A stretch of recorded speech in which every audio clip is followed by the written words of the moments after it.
Welcome to Abuelas en Acción. My name is Dr. Rosemary Alston, and I'm here with my co host, Marie Dahlstrom. Thank you for joining us today and to our new series, Nuestra Saburidara, Unwrapping Our Stories for Soul Filled Living. As we begin the second module of Unwrapping Our Stories, Maria and I are placing a spotlight on Indigenous people in our lives and around the world, giving grace and respect for the many ways of knowing and gifts they left behind. Let me first explain what we're referring to. If you take a family tree in its beginning of growth and development, inside the soil, deep beneath that ground, that base of the roots start to take shape. Soon after, the branches begin to grow. Depending on the challenges of the weather conditions and climate, that tree begins to develop into something spectacular. Here lies the inquiry. Where did it come from? What is that story behind our family's roots and history? Our Indigenous people see a person from a holistic lens: physical, emotional, intellectual, and spiritual. The core of their belief system and understanding is we are all interconnected in life, in our relationships to Mother Earth, our communities, and all the beings and activities that surround us. This worldview values a deeper respect for all things, with an understanding that our own wellness and wholeness resides from how well we choose to make this journey. Take, for example, the Círculo de Hombres, the Circle of Men, a group in San Diego, California, which uses an indigenous based framework. Men of this cultural group heal and they rehumanize themselves through Maya, Inaya, indigenous based concepts and teaching, helping them work through intergenerational trauma and dehumanization from colonization. A study on the group reported that reconnecting with indigenous worldviews was overwhelmingly successful in helping Chicano, Latino, and indigenous men heal. In the book, The Seven Circles of Wellness and Indigenous Teaching for Living, well written by wellness advocates Elsie Luger and Tosh Collins, provides insight into wellness and ancestral teachings, sharing treasured wisdom. The book provides a worldview of looking at wellness through the parts of their families, their communities, and culture. The model includes movement, land, community, ceremony, sacred space, sleep, and food. According to the authors, the seven circles of wellness addresses healthy lifestyles that an individual needs to live a balanced life. Here's a true story of uh, an illustrated story from a mother. Anna was the mother of five children, four boys and one girl. This mother worked tirelessly to raise her children as a single parent. She had no formal education and remained unable to read or write or even in her own native language, and yet was able to teach her children how to survive using their hands, showed them how to respect the land and its rich resources, such as gardening of their food, taking care of their home by teaching them insulating their walls with hay. Her daughter was taught these same things as well, but had a gift for sewing, cooking, caregiving for people in the community. The family worked as one, and even though their mother could not read or write, she played the guitar by ear, sang, created her own songs, shared stories of her ancestors who came from Mayan roots and the traditional ways of knowing. She taught her children several languages, which included Spanish, a native dialect, along with sign language, because their grandfather had lost his hearing as an infant. Her children grew into successful, compassionate, loving adults. She saw the fruits of her teachings and motherhood by the educational professions they chose. She had no idea idea that she was the true teacher from within who planted the first seeds in her children and nurtured their souls. This mother used what she knew despite the barriers.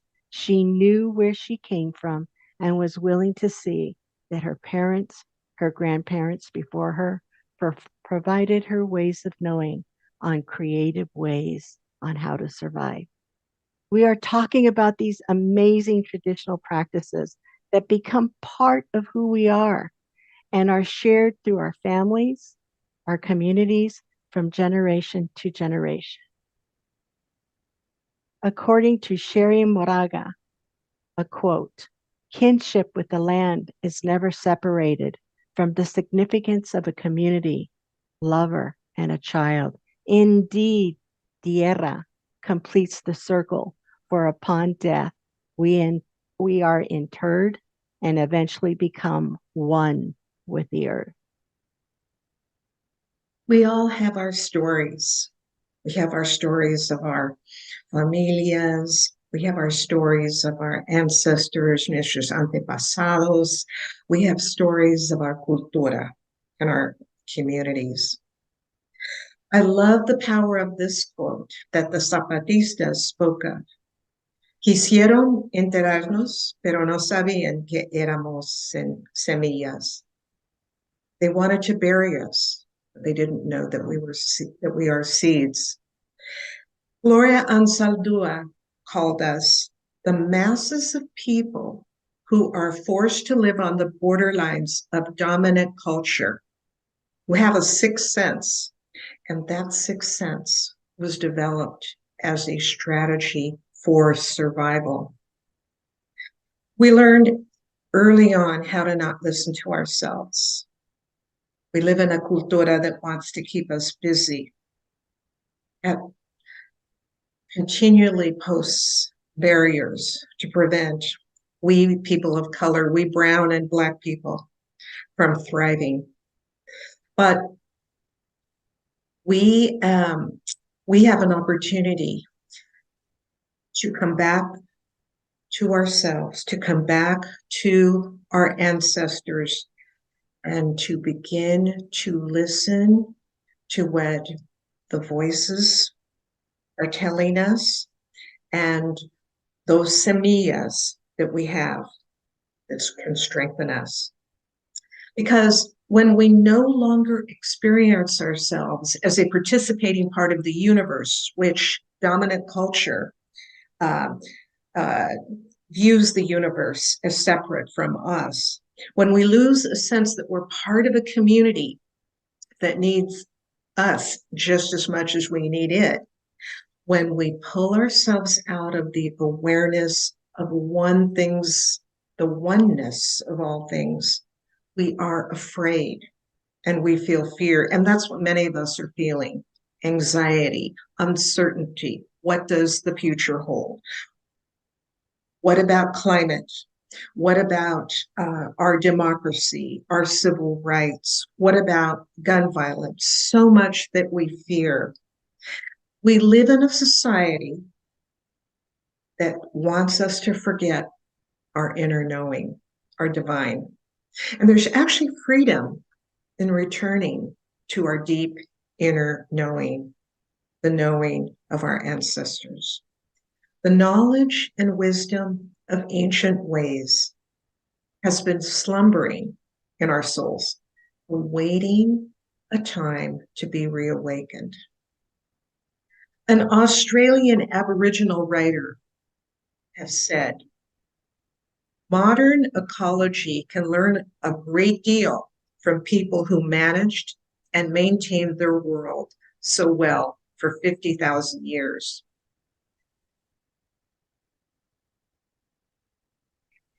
In So, each of our go ahead, Rose.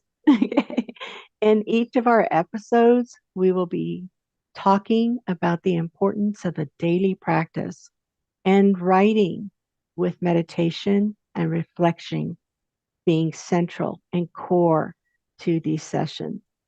It's important for you to know, to get those creative juices going. Writing can be a healing activity. Daily practice can include anything from taping your voice on the phone and a couple of sentences to start a story or to start a poem, drawing, writing music, sewing, any activity that provides your mind with a different place to be. I am going to give you an example of a prompt using what this session is in terms of I am from. We are we have an opportunity here to really reflect back. So please bear with me. Here I go. I am from. What do these words mean? Where does it take you? Imagine that your family is represented in that tree that we spoke about in the beginning.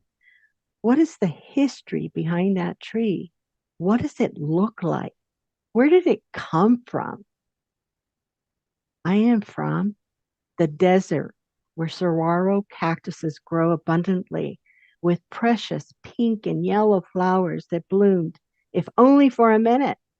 I am from the sunsets that are breathtaking with all its wondrous colors, like a portrait of a painting that appeared before my eyes. I am from una familia who understood that what work ethic meant, with a father who worked 3 jobs, a mother who was a nurse while raising 7 children and never complained. I am from La Tierra, who allowed me to make mud pies in the rain and play sports with my siblings outside all year, raised on an evaporated cooler, who somehow never minded the heat in those days. I am from abuelos who understood their history and would part words of wisdom, who created a cocina where if there was nothing in the refrigerator, they still created a feast. I am from using all of my senses, entering that home with my abuelos who were making tortillas hot off the press. We would eat them con mantequilla and a fresh pot of beans simmering in the background while mariachi music was being played. I am from a history of people that have lifted me and told me to never give up on my dreams and hope that they help carry for me. Rosemary, that is beautiful. And I think that our listeners would agree that we can smell, we can taste those frijoles, those fresh tortillas, and the power of your ending, a history of people that lifted you up and are continue to be there for you. And we all have these stories. We all do. And Rosemary and I encourage you, use the prompt and write your own story. Tell your own story. I am from. That was beautiful, Rosemary. Thanks, Marie. So we're going to end now with meditation and reflection. Taking time for deep and slow breathing, reflection, meditation, or prayer are important to soul-filled living or joy-filled living. It's not something we're used to in our busy lives, but as Rosemary said so eloquently, that when we engage in creative activities, whatever they are, let the silence sit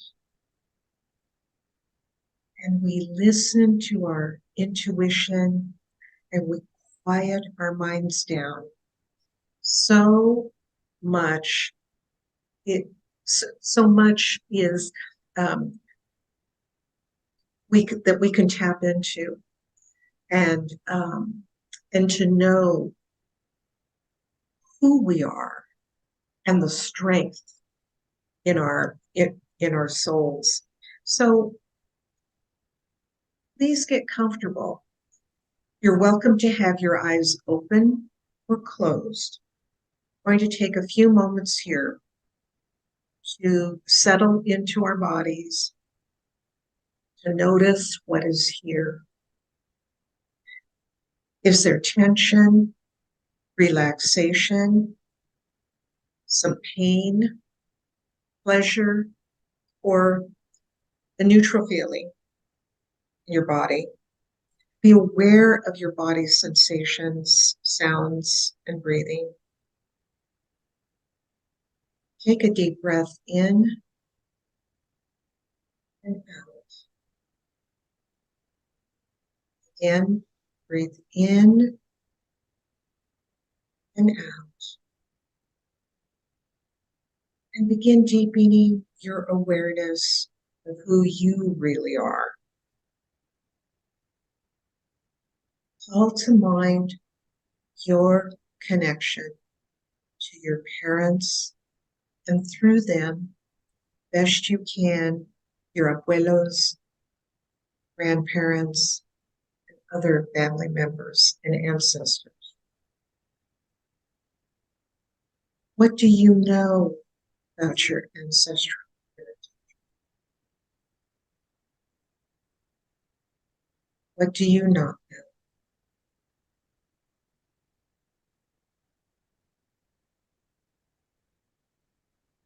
What do you know about the places that your ancestors called home? What memories come up for you? What parts of the story are fuzzy, unknown?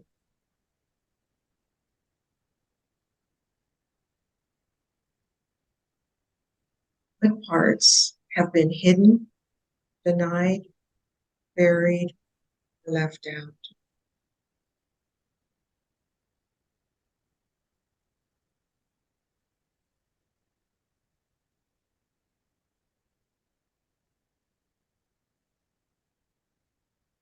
Allow yourself to feel what comes up for you in doing this reflection.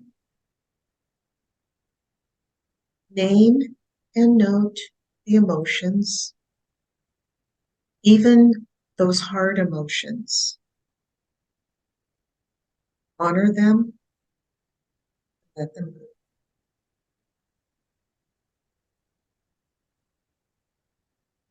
Name and note the sensations in your body. Recognize them and simply let them go.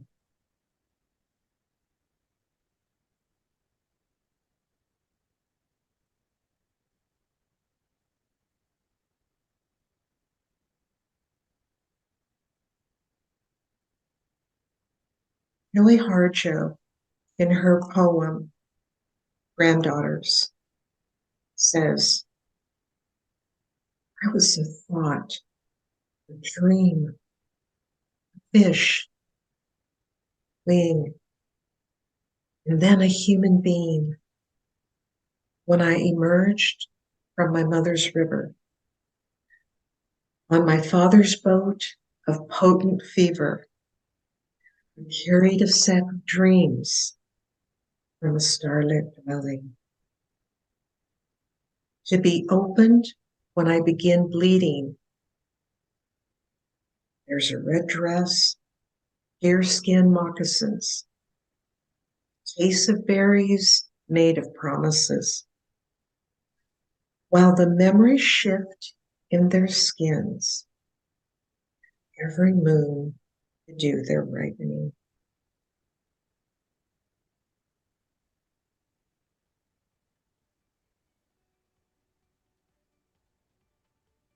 We are honored to have you join us here on Abuelas en Acción. And join us next time as we continue our series, drawing from our genuine selves, drawing from our strength, drawing from our beautiful past, our familia, our antepasados, our cultura. We genuinely appreciate you being with us during this time. And we thank our wonderful sponsor, Familias en Acción in Portland, Oregon, for their commitment to Abuelas. Gracias.